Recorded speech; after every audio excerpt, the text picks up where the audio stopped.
નમસ્કાર વિદ્યાર્થી મિત્રો, લાસ્ટ લેક્ચરમાં આપણે સ્વાધ્યાયનો દાખલા નંબર 10મો કર્યો હતો અને એક ઉદાહરણ તમે જાતે કર્યું જશે. એ જ રીત મુજબનો છે દાખલો છે એટલે જોશું. સ્વાધ્યાયનો દાખલા નંબર 11 જે પેજ નંબર 140 ઉપર આપેલો છે. તમારે છે અત્યારે ચોપડી સામે રાખવાની છે, જેની રકમ છે એમાં જોતી જવાની છે. તો એની રકમ આપેલી છે. મંજુ, પ્રભા અને મીના એક ભાગીદારી પેઢીના ભાગીદારો છે. તેમનું નફા નુકસાન ફાળવણીનું પ્રમાણ 5:3:2 છે. આ પ્રમાણ આપેલું છે એ જૂનું છે, એનો આપણે ઉપયોગ કરવાનો થશે. તેઓ તેમની વચ્ચે નફા નુકસાન ફાળવણીનું પ્રમાણ બદલીને 3:2:1 કરવા માંગે છે. આ પ્રમાણ છે એ નવું છે, જેનો અત્યારે કોઈ જગ્યાએ ઉપયોગ થશે નહીં. તેથી તેઓએ તેમની પેઢીનું મિલકતો અને દેવોનું પુનઃમૂલ્યાંકન કરવાનું નક્કી કર્યું છે. નીચે આપેલી માહિતી પરથી પેઢીના ચોપડે પુનઃમૂલ્યાંકન ખાતું અને પુનઃમૂલ્યાંકન બાદનું પાકું સરવૈયું તૈયાર કરો. મિત્રો, આના આગલા લેક્ચરમાં છે આપણે જોયું હતું એમાં પુનઃમૂલ્યાંકન ખાતું અને એની આમનોંધ લખવાની હતી. આમાં શું કીધું છે તો કે પુનઃમૂલ્યાંકન ખાતું અને પુનઃમૂલ્યાંકન બાદ એટલે કે ફેરફાર સહિતનું નવું પાકું સરવૈયું, બે ખાતા જ આપણે તૈયાર કરવાના છે. આપણને છે એ પાકું સરવૈયું આપેલું છે, જે તમે જોઈ શકો છો. એમાં મૂડી દેવા અને મિલકત લેણા બાજુ બાકીઓ આપેલી છે. નીચે વધારાની માહિતી એટલે કે હવાલા આપેલો છે. આને ધ્યાનમાં રાખી આપણે પુનઃમૂલ્યાંકન ખાતું તૈયાર કરશું. હવાલા નંબર 1, જમીન મકાનની કિંમતમાં 25% નો વધારો કરવાનો છે. 25% વધારો કરવાનો છે. મિત્રો, પાછું યાદ કરો નિયમો 2, પુનઃમૂલ્યાંકન ખાતું તૈયાર કરવાના. જો લાભ કે આવક થાય તો જમા બાજુ, નુકસાન કે ખોટ જાય તો ઉધાર બાજુ નોંધાશે. તો જમીન મકાન આપણી મિલકત છે, જેમાં વધારો થશે એટલે આપણને લાભ થાય છે, તો આપણે એ લાભની અસર આપશું પુનઃમૂલ્યાંકન ખાતામાં જમા બાજુ. તો જૂના પાકા સરવૈયામાં જો મિલકતો જમીન મકાન છે એ આપેલી છે 1 લાખ, એના 25% કરો એટલે આવશે 25,000. તો અહીંયા જમા બાજુ નોંધ થશે જમીન મકાન ખાતે 25,000. હવે આની બીજી જ અસર એટલે કે નવા પાકા સરવૈયામાં આપણે આપશું. અહીંયા આવશે જમીન મકાન 1 લાખ તો હતી, 25,000 નો વધારો થયો એટલે જમીન મકાન થઈ ગયું 1,25,000. હવાલા નંબર 2, ફર્નિચરની કિંમત 10% ઘટાડવાની છે. ઘટાડ મિલકત છે ઘટી, આપણને નુકસાન થયું તો આવશે એની અસર ક્યાં તો કે ઉધાર બાજુ. તો જૂના પાકા સરવૈયામાં જો ફર્નિચર આપેલું છે 30,000, એના 10% એટલે 3,000. આ લખશું ફર્નિચર ખાતે 3,000. આની બીજી અસર તો કે નવા પાકા સરવૈયામાં ફર્નિચરની કિંમત 30,000 હતી, 3,000 ઘટાડો થયો, હવે ફર્નિચર કેટલું થઈ ગયું અહીં લખશું ફર્નિચર 27,000. હવાલા નંબર 3, યંત્રોની કિંમત 80% રાખવાની છે. એનો મતલબ એવો કે પાકા સરવૈયામાં જે કિંમત આપેલી છે એ 100% છે. આપણે ઘટાડીને કેટલી કરવાની છે તો કે 80%. તો કે કેટલો ઘટાડો કરશો તો કે 20%. જોજો યંત્રોની કિંમત કેટલી આપેલી છે તો કે 50,000, એના 20% ઘટાડો કરવાનો છે. તો કે 50,000 ના 20% એટલે 10,000.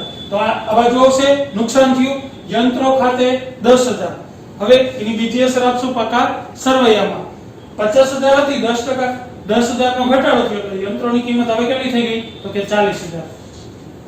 ત્યાર પછીનો વાવ, આખા સ્ટોકની ચોપડે કિંમત બજાર કિંમત કરતા 5,000 વધુ છે.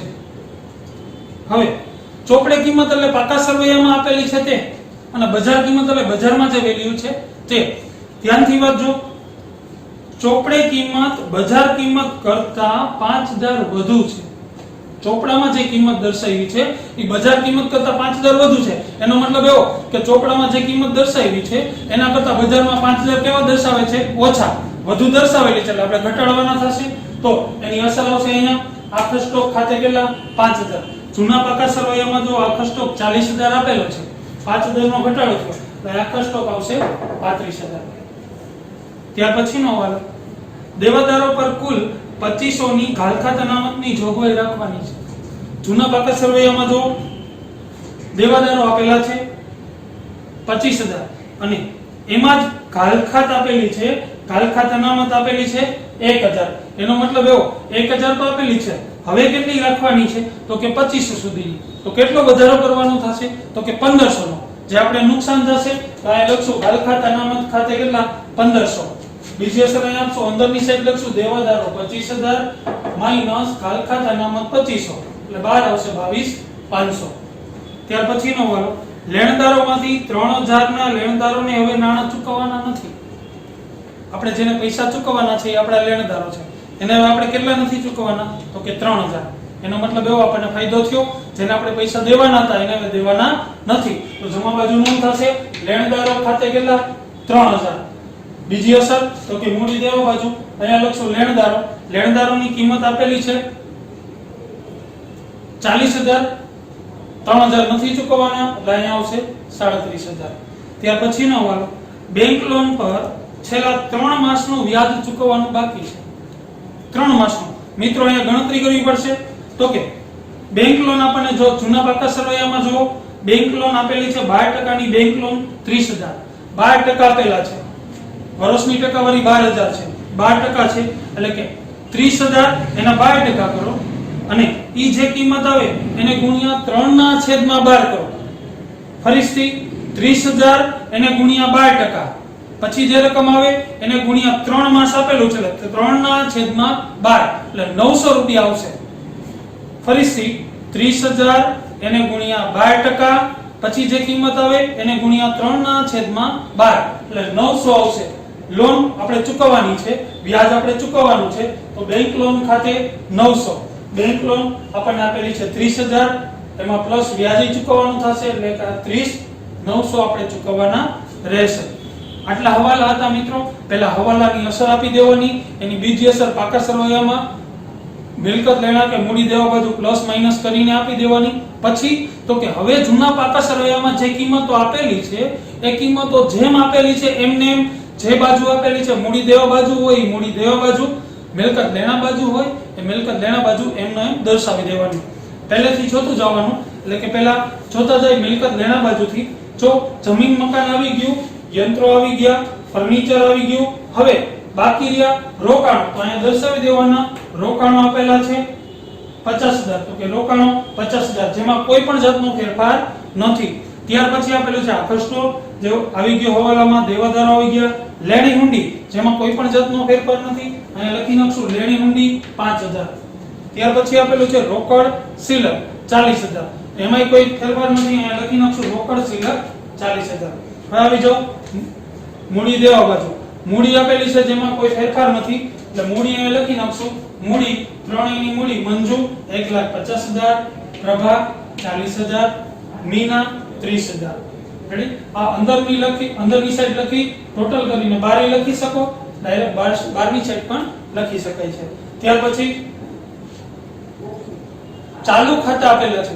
જો મિત્રો અહીંયા છે આપણે પૂર્ણ મૂલ્યાંકન ખાતું બંધ કરી અને એનો નફો કે નુકસાન છે ભાગીદારોના મૂડી ખાતે લઈ જવાનો હોય, પણ જ્યારે જૂના પાકા સરવૈયામાં ચાલુ ખાતા આપેલા હોય ત્યારે પૂર્ણ મૂલ્યાંકન ખાતાનો જે કંઈ નફો કે નુકસાન થાય એ ચાલુ ખાતે લઈ જવાનો હોય. એટલે કે અહીંયા ચાલુ ખાતા આપેલા છે એટલે પૂર્ણ મૂલ્યાંકન ખાતાનો નફો છે એ મૂડીમાં પ્લસ માઈનસ નહીં કરતા શેમાં પ્લસ માઈનસ થશે કે ચાલુ ખાતામાં. તો કે ઈ છેલ્લે કરશું. ત્યાર પછી બેંક લોન આવી ગઈ છે, લેણદારો આવી ગયા છે અને છેલ્લે વચ્ચે દેવી હુંડી 10000, જેમ નામ લખી નાખશું દેવી હુંડી 10000. હવે મિત્રો પહેલું કામ કરશું પૂર્ણ મૂલ્યાંકન ખાતું બંધ કરવાનું. જોઈ લેવાનું કઈ બાજુનો સરવાળો વધુ છે, તો કે આ બાજુ અહીંયા સુધીનું અને આટલું જોવાનું, તો કે આ બાજુનો સરવાળો વધુ છે પહેલા કરવાનો, આનો સરવાળો થશે 28000, જે આ બાજુ દર્શાવશો 28000. 28000 માંથી અહીંયા સુધીની રકમ આ બધી બાદ કરશું. આટલી રકમ બાદ કરતા તફાવત આવશે 7600. જૂનું પ્રમાણ આપણને આપેલું હતું 5:3:2. આ બાજુ તફાવતની રકમ મળે છે એને કહેવાય નફો. તો નફો 5:3:2 બેના પ્રમાણમાં ત્રણેય ભાગીદારો વચ્ચે વહેંચશું. મંજુના ભાગે આવશે 3800, પ્રભા 2280 અને મીના 1520. અને ક્યાં લઈ જવાનું છે ફરીથી મિત્રો? જ્યારે જૂના પાકા સરવૈયામાં ચાલુ ખાતા આપેલા હોય ત્યારે આ નફો ક્યાં પ્લસ માઈનસ થાય? તો કે ચાલુ ખાતામાં. જો ચાલુ ખાતા ન આપ્યા હોય તો શેમાં પ્લસ માઈનસ થાય? તો કે મૂડીમાં. પણ અહીંયા ચાલુ ખાતા આપ્યા છે એટલે આ પ્લસ ક્યાં કરશું? નફો છે એટલે ચાલુ ખાતામાં પ્લસ કરશું. અહીંયા મંજુનું ચાલુ ખાતું આપેલું છે 10000, એમાં એનો નફો એટલે કે 3800 આપણે પ્લસ કરશું એટલે આવશે 13800. પ્રભા એનું ચાલુ ખાતું આપેલું છે આપણને 20,000 એમાં નફો એનો પ્લસ કરશું 2280 એટલે આવશે 22,280. મીના એનું ચાલુ ખાતું આપેલું છે 9,000 એમાં પ્લસ એનો નફો 1520 પ્લસ કરશું એટલે આવશે એની કિંમત છે એ સરવાળો કરતા એની કિંમત આવશે 10,520 અને લખશું 10,520 હવે એનો ટોટલ રેડી. આ રીતના છે આ ખાતું બંધ થશે. એનો નફો કે નુકસાન છે આમાં પ્લસ માઈનસ કરશો એટલે બે બાજુનો સરવાળો છે એ સરખો મળશે. બે બાજુનો સરવાળો કરશો એટલે મળશે 3,44,500. બે બાજુ છે એ સરવાળો સરખો મળવો જોઈએ. તો આપણો દાખલો સાચો. જો સરવાળો સરખો ન મળે તો સમજી લેવાનું કે આપણી ક્યાંક ભૂલ છે. તો મિત્રો આ જ રીત મુજબનો છે એ તમારે દાખલો કરવાનો રહેશે. જે આપણે કાલે દાખલો કર્યો તો આમનોંધ વાળો માત્ર પુનઃ મૂલ્યાંકન ખાતું અને એની આમનોંધ લખવાની જે તમે ઓલરેડી શીખી ગયા છો એવો જ હજી એક ઉદાહરણ છે જે તમારે કરવાનું રહેશે. ઉદાહરણ નંબર 8 છે પેજ નંબર 122 ઉપર કરવાનું રહેશે. એ થઈ જાય પછી ઉદાહરણ નંબર 9 જે પેજ નંબર 125 ઉપર આપેલું છે જેમાં પૂર્ણ મૂલ્યાંકન ખાતું અને નવું પાકું સરવૈયું તૈયાર કરવાનું છે. એટલે કે આ દાખલો છે કે આપણે આગલી રીત મુજબ એટલે કે ખાલી પૂર્ણ મૂલ્યાંકન ખાતું અને એની આમનોંધ લખવાની છે. જ્યારે આ દાખલો છે એ પૂર્ણ મૂલ્યાંકન ખાતું અને નવું પાકું સરવૈયું આ મુજબનો છે એ તમારે દાખલો કરવાનો રહેશે. પહેલા આ દાખલો તમારા પાકા ચોપડામાંથી ઉતારવાનો રહેશે પછી આ બે દાખલા કરવાના રહેશે. Thank you.